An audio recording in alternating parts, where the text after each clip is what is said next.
Chassidic gems on Parshas Savoh2. It says in the Torah, when you come into the land, Savoh2 el haaretz, you bring the first fruits, you bring it to the Kohen.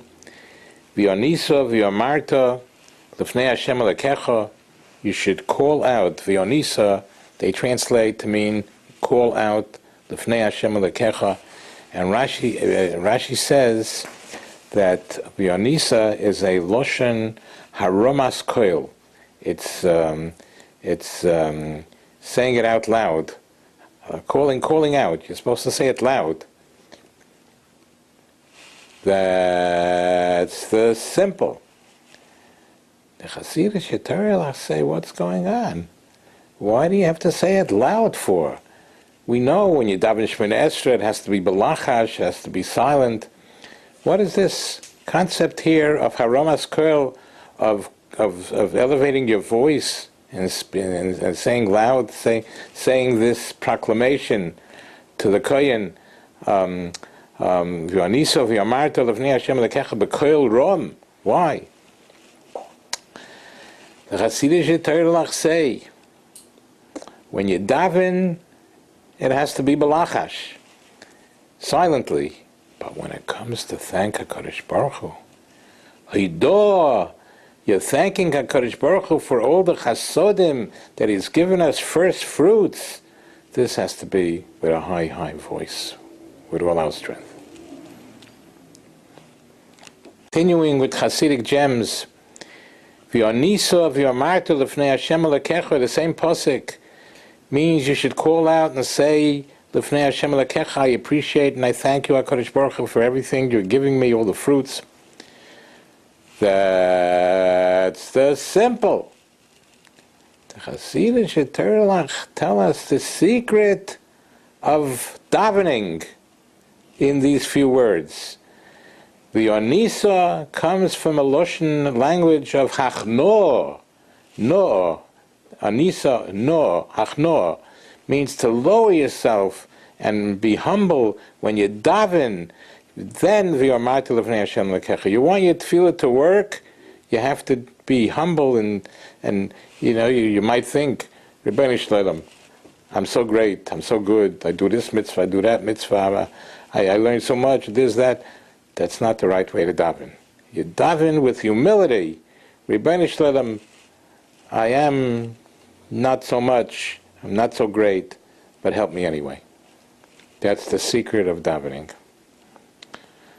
Continuing with Chassidic gems on the same pasuk, all different ways, things to learn from this same pasuk. V'yonisa v'yomarta l'fnei Hashem Elokecha, you should call out and you should say to Hashem Elokecha. That's the simple. The Chassidic Torah are telling us V'yonisa would now come from a language of oni, poor. If a person is poor spiritually, he's an oni in das, he doesn't know anything, he doesn't know too much. He might say, V'yonisa, I'm so nothing, I don't know anything, I don't know too much.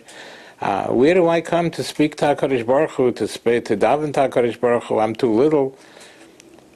V'yonisa, even if you feel that you're in a low situation, still, don't be afraid of davening, of worshiping Hashem, but do yours. V'yomarta l'fnei Hashem Elokecha. You do it anyway, and you will eventually become elevated to be in a higher level than you are. Continuing with Chassidic gems on Parshas Savoh2, it says that if you listen to HaKadosh Baruch Hu, it says, V'yisa rak l'mayla v'lo tiyeh lamata. You'll only be up there, and you won't be down. That's the simple. The Chassidic Torah say, what do you mean you'll be up there? Rak is a miut. Rak says you will only be lamayla. You will only be. Only is not up there totally.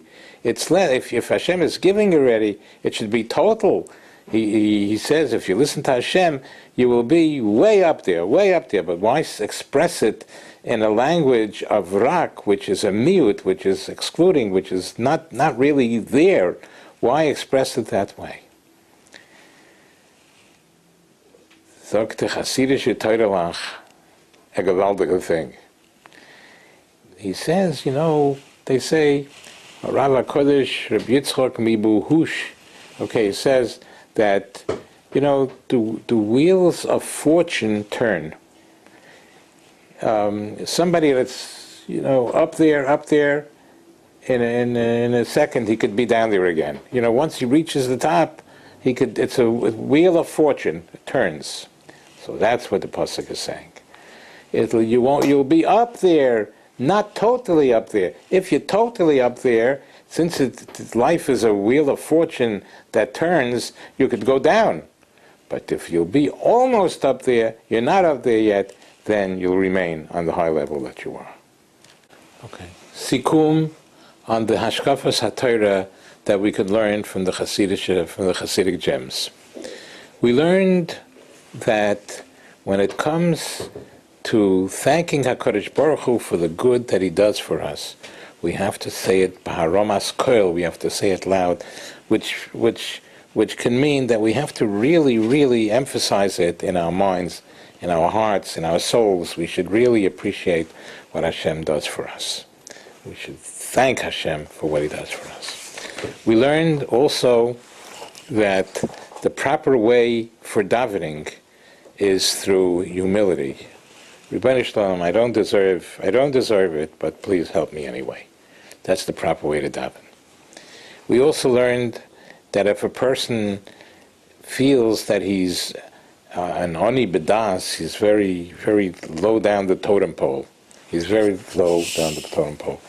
He doesn't know anything. He's total amoritz. He might think that, where do I come? Where do I come?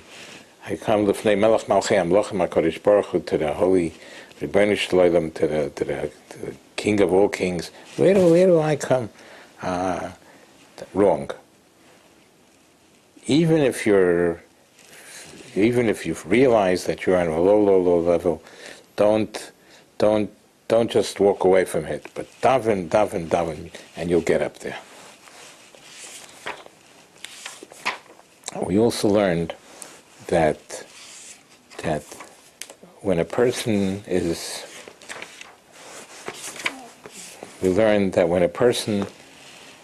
is being blessed with almost everything, second best, it may be the biggest bracha.